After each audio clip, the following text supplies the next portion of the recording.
Hi and welcome back to Sadie's Spincraft. Today's going to be a bit different. I'm going to be carding up some Derbyshire Gritstone on my drum carder, but I'm also going to give you a bit of the history about the Derbyshire Gritstone, which is a rare breed of British sheep, if that makes sense. Well, anyway, let's get down to it. So I've already dyed this up and put it through the picker, and this is what we've got. So we're gonna go through the carder with this while I talk about it. So the key characteristics to the Derbyshire Gritstone is it's one of the oldest native sheep to Britain. It's a hornless breed, and it's bred in the mountains and hillsides, and the classification of Derbyshire Gritstone has the qualities and potential to increase the agricultural, I struggle with words, productivity in the bleak uplands. So up on certain moors where it's just heather and bracken and that sort of stuff. It's resistant to disease, and it's got the most economical on high grounds. Now, the history of the Derbyshire Gritstone, it originated in the hills of the Dales of Goyt, and it's better known as the Goyt Valley, which is on the edge of the Peak District.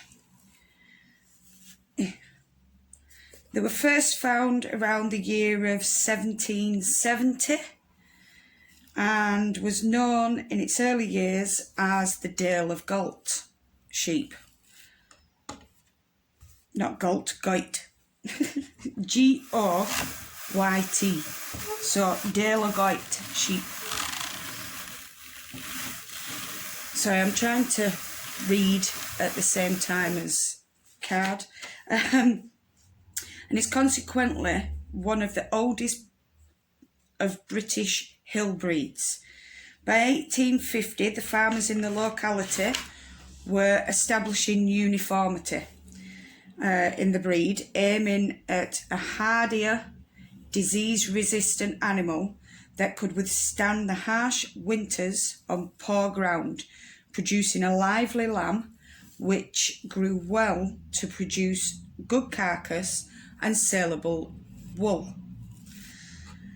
So the uses of the Derbyshire Gritstone, let me get that on. The uses of the Derbyshire Gritstone are very well in a variety of work very well in a variety of habitats, including limestone gradlands, and they can adapt well to different sward types and heights, and are easy to handle pen and transport, and finish well on an all-grass diet. The Derbyshire Gritstone wool is a very high quality and is consistently successful in fleece. The Wool Board judges regard the Derbyshire Gritstone fleeces so highly because it's so clean. It's free of kemp and dark hairs, with a good staple length and lots of crimp and style. Now, this I do agree with, but I'll tell you at the end why I don't fully agree with it.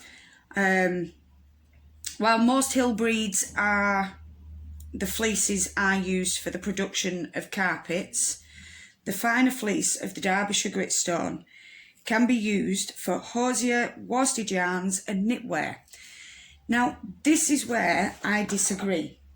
Either I've been had because I bought these not so long after I started spinning, so I didn't really know much about what I was doing.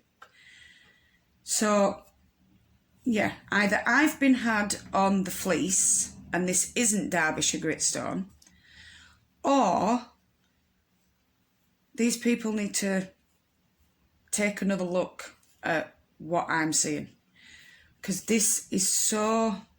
fair enough, it's about a medium fleece, but I would still use it on carpets or a rug.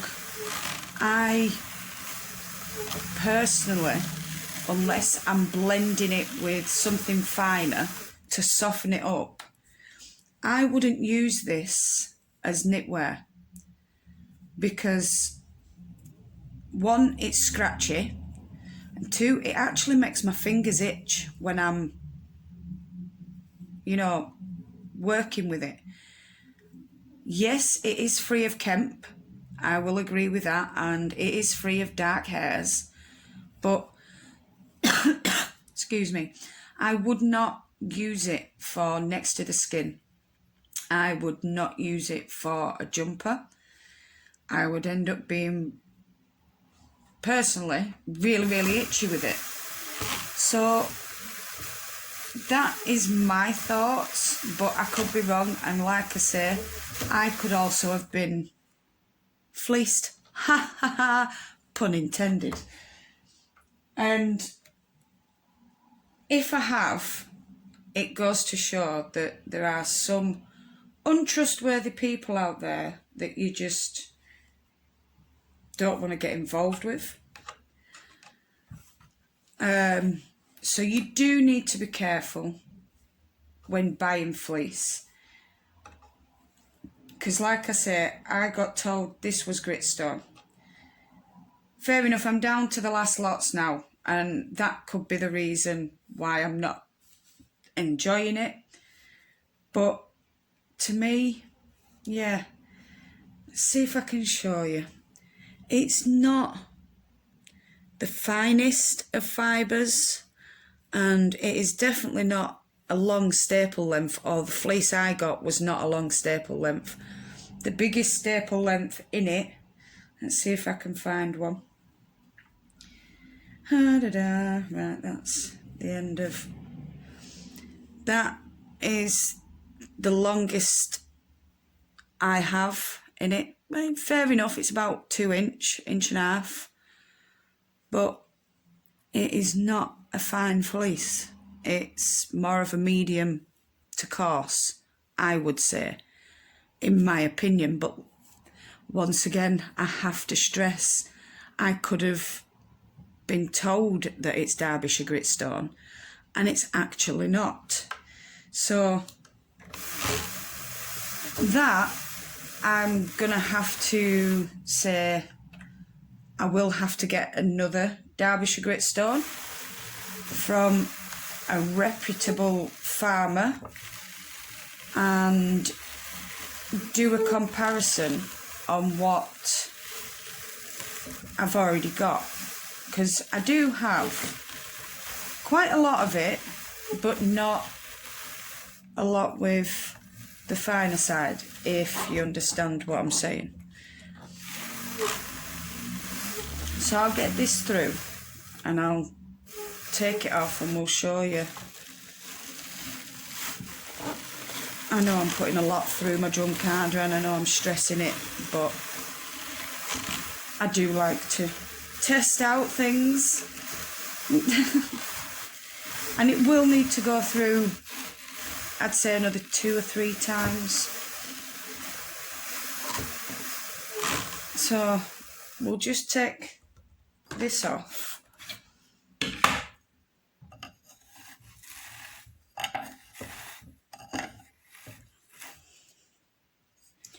There's not a lot on this.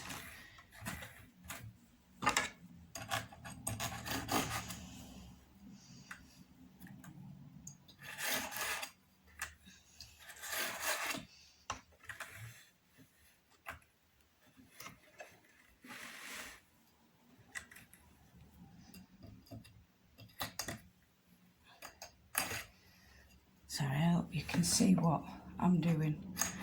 Technically I should be round the other side of the drum carder, but you know, these things happen. It's me. I am not a conventional person when it comes to doing anything.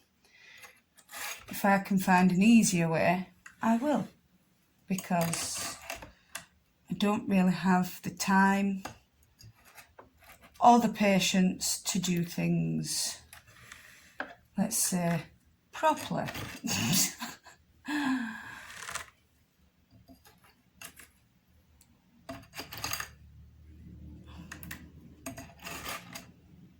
And I did dye these with food colouring. I think they're actually on the beginning, right at the start of my spinning channel. When I first started spinning in all the pans that are outside. So just gonna break this up and put it through again. So yeah, that's the history of it and my opinion. So we'll put it through again, see if it's any better. It is very dusty. I have had this fleece, I'd say, a good nearly 2 years. I think I got it at the when were it? I got it June 2019. So yeah, we're coming up to 2020. Is it 2 years? Yeah, 2 years. And yeah, I am going to card it all up eventually, but I will not be spinning pure gritstone. If it is gritstone on its own, I will have to blend it with something, because I have princess hands and I don't like coarse fibres. Even medium fibres kind of do my head in. I am a fine fibre girl.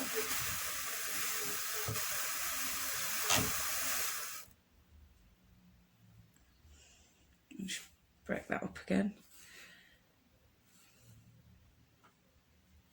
And we'll see how it turns out. It'll probably need another pass. Still got a bit of vegetable matter in there.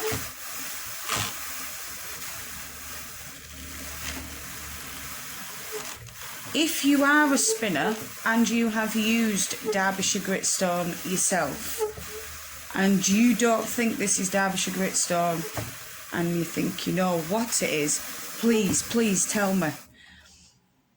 I would rather know, and then I can actually put the proper label with it. Because I have got Cheviot as well, or Cheviot, whatever you want to call it. I call it Cheviot because I'm a lazy speaker. I say it as it's spelt.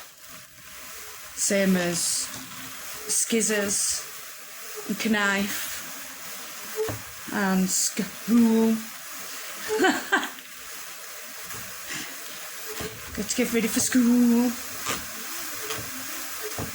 Basically, I'm just being daft. So we'll take that off.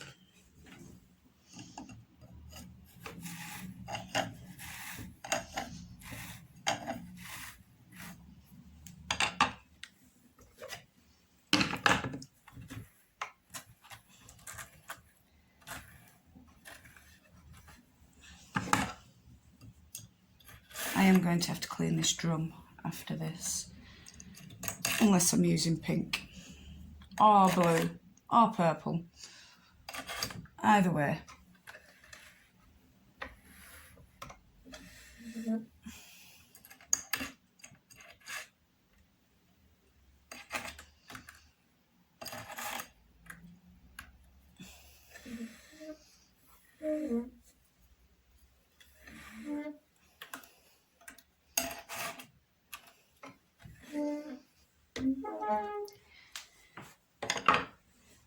So this is what I've come up with, but I don't know.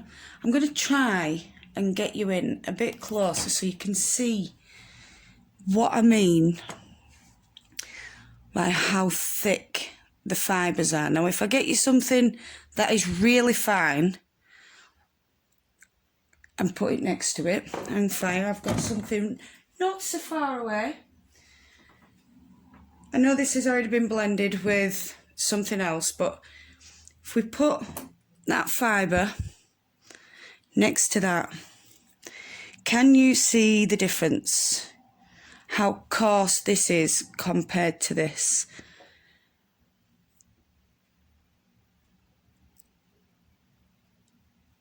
You know,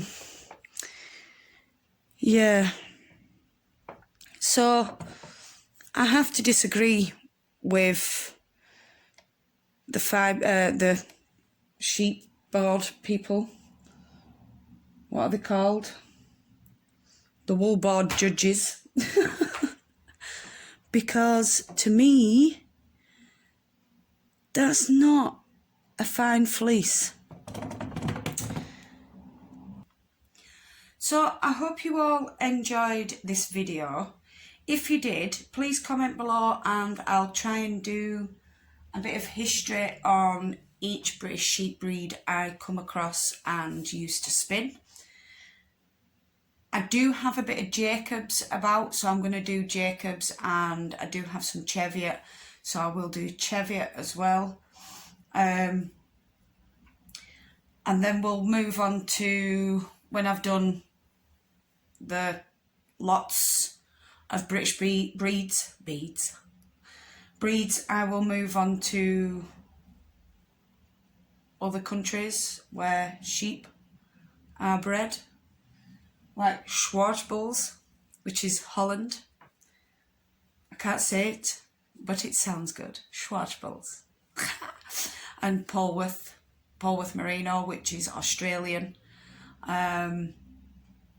Rambouillet, which I think is French, which is just like a French Merino, but they call it Rambouillet. But I like Rambouillet, it's nice. Anyway, I am going off topic. So, thank you so much for watching and putting up with me.